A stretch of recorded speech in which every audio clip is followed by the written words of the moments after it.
Here's Michelle Malkin. You remember Michelle Malkin? Oh my goodness, what a throwback. Yeah, it's a throwback. She was famous for writing a book praising the internment camps of Japanese folk back during World War II. One of our darker moments in history. Well, she's a part of the cottage industry of faces of a minority group who validates white people's racism about said minority group. She does some of that, definitely. Here she is on Newsmax.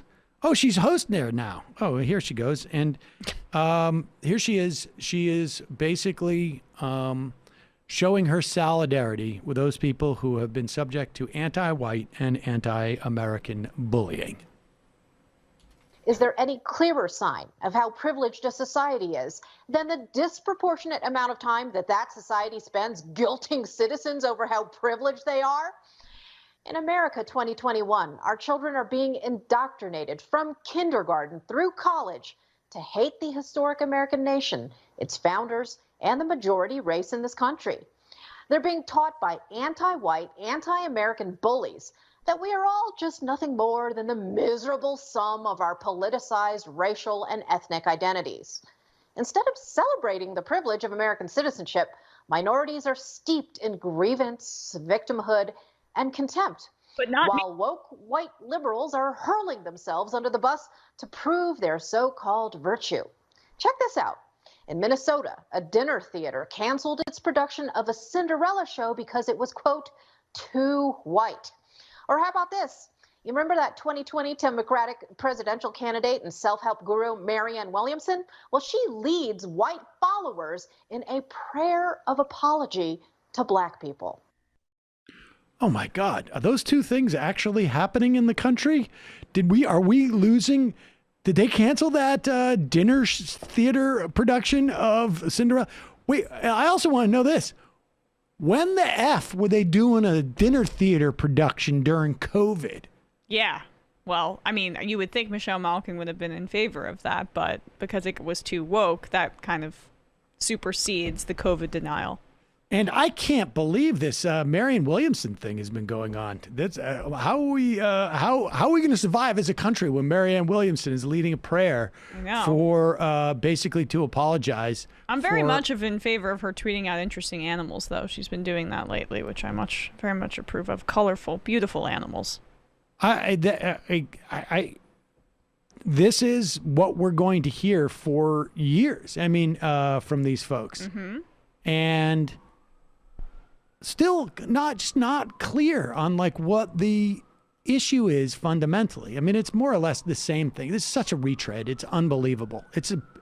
I don't know if it's going to work. I mean, it's lost all of its shine. They put it through the ringer so many times and they've washed it so many times, the same shirt over and over again, and now they're trying to repurpose it as something else. It's yeah, go on, Matt. In place of Cinderella, the Chanhassen Dinner Theater will be doing Footloose, though. So there you go. It's a nice message for everybody. Oh my God, are you serious? Footloose? That is a complete drop off from Cinderella. Wait, what is it? So wait, put the story. Is there a so Footloose musical? What was the actual story? Footloose is going to have a broader production. I don't understand. They basically said after careful consideration, their ongoing commitment to diversity, equity, and inclusion, they decided to do Footloose instead of Cinderella, just because their casting for Cinderella wasn't up to their par. It may be that there's just like fewer roles. I don't know in Cinderella. I don't know.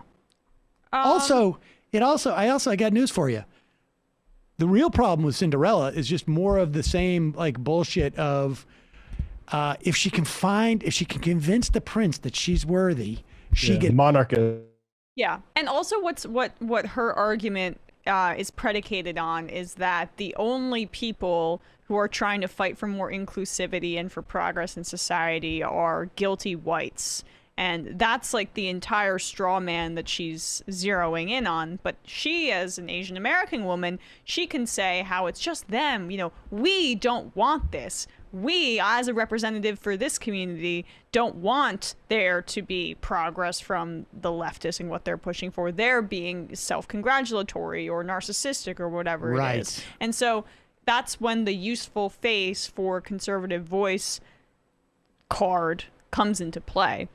That's a good Candace point. Owens uses it all the time. Michelle Malkin is trying to do so to lesser effectiveness on Newsmax. I'm sure lesser lucrativeness.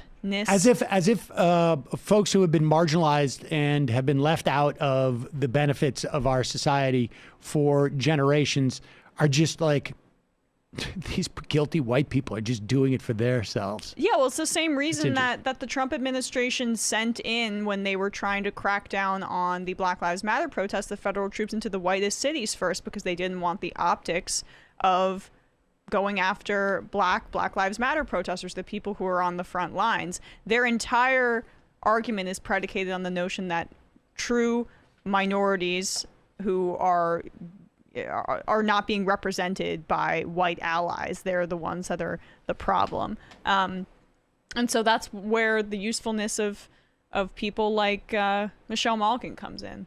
You know, even Dave Rubin. I mean, it's like, yeah, I represent you. You're going too far with this trans stuff, with this LGBTQ stuff. It's right. Anyway, it's a trope on the right.